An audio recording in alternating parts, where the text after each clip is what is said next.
Hello guys, hello Gemini. Welcome dito sa aking channel, Kapalaran 888.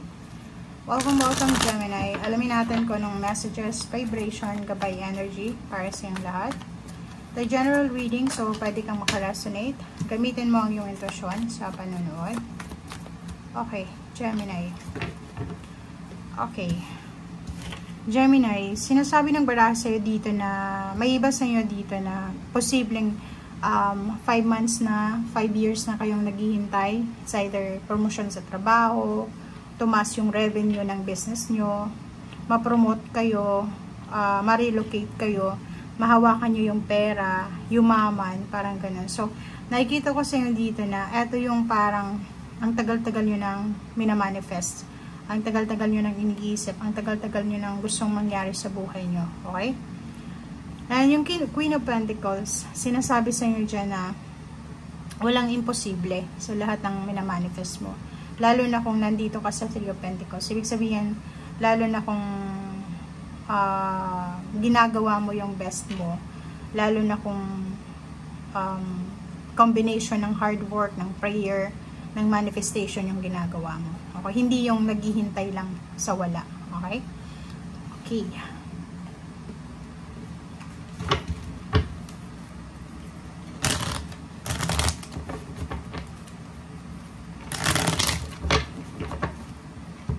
Nakikita natin dito, Gemini, na pwedeng may isang earth signs, Virgo, Capricorn, or Taurus, or pwedeng isang may impluensyang tao, or pwedeng isang mayaman, financially secured and stable na tao, ang makatulong sa'yo para bigyan ka ng puhunan, or pwedeng tulungan kang, pwedeng siya yung magpapautang sa'yo, kung gusto mong magnegosyo or mag-open ng anything na pagkakakitaan.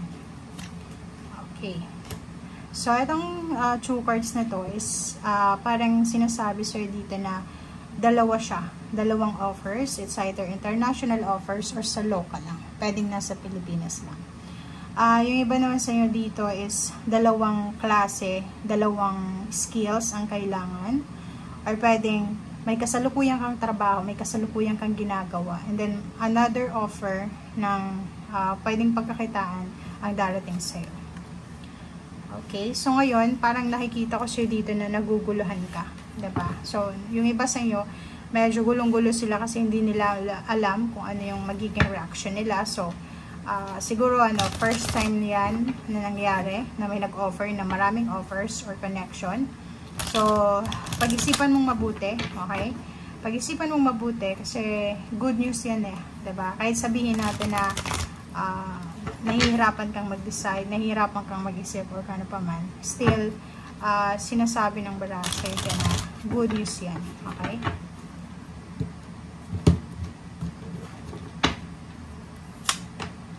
Okay.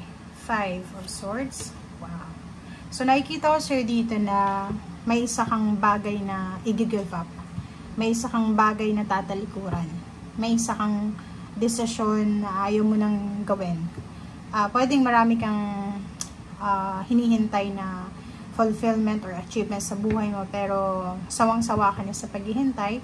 So, nakikita natin dito na meron kang mga thoughts, ideas, plano sa buhay na posibleng i-give up mo na and i-abandon na mo yung situation and mag-move forward ka into another plans or another ideas. Okay?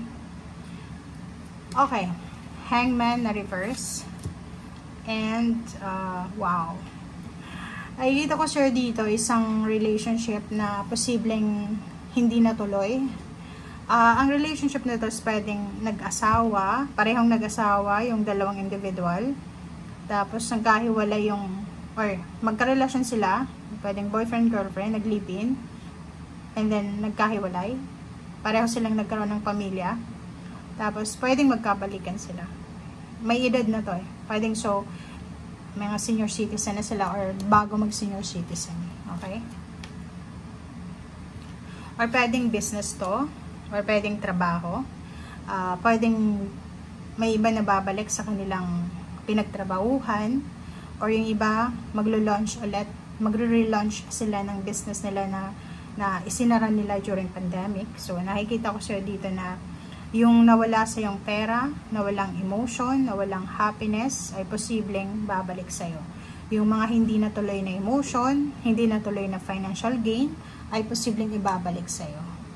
Makakaramdam ka din ng pagod, makakaramdam ka din ng sobrang parang madidrain yung energy mo. Makakaramdam ka ng sobrang pagod kasi busy ka magiging sobrang busy ka sa mga susunod na buwan and taon, and nakafocus ka sa pagtatrabaho. Yung iba nagmo-multitask.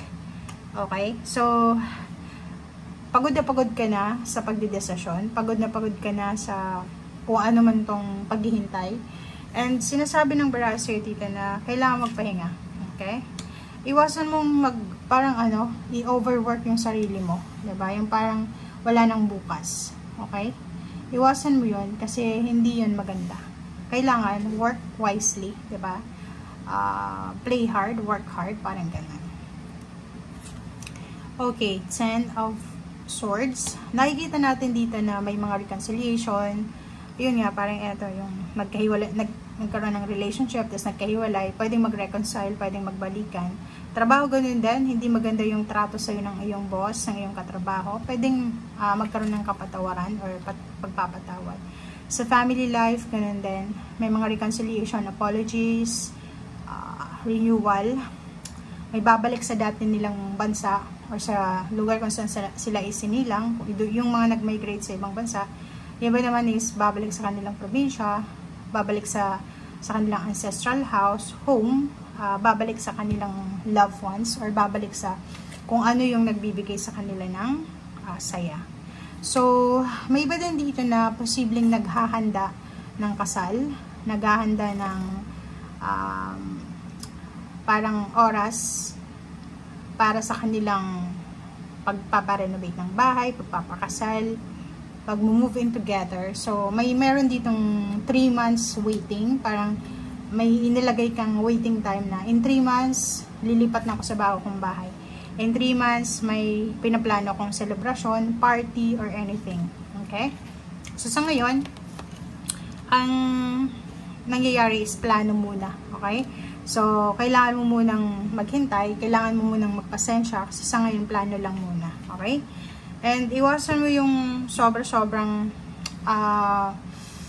action ang hindi nag-iisip. Okay? Pag-isipang mabuti bawat galaw, bawat actions na gagawin mo. Pag-isipan mong mabuti bawat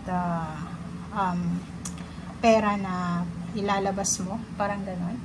Pag-isipan mo din bawat relationship na papasukin mo or anything na may connected sa heart or sa puso mo sa isip mo, or kung ano man itong mga plano na to, mas maganda na pag-isipan mo mabuti. And huwag magpadalos-dalos. Thank you guys. Bye!